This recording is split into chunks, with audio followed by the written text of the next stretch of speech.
Whitefish Bay, Hales Corners, Fox Point, Elm Grove, Bayside, West Milwaukee, Glendale.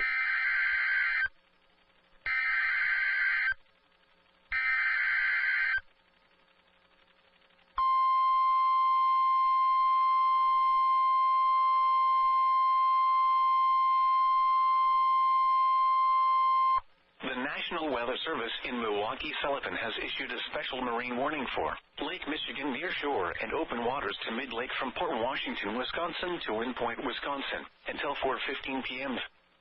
At 3:29 p.m., a severe thunderstorm was located over southwestern Milwaukee, moving northeast at 55 knots. Hazard, large hail. Source, radar. Impact, large hail could result in structural damage. The severe thunderstorm will remain over mainly open waters.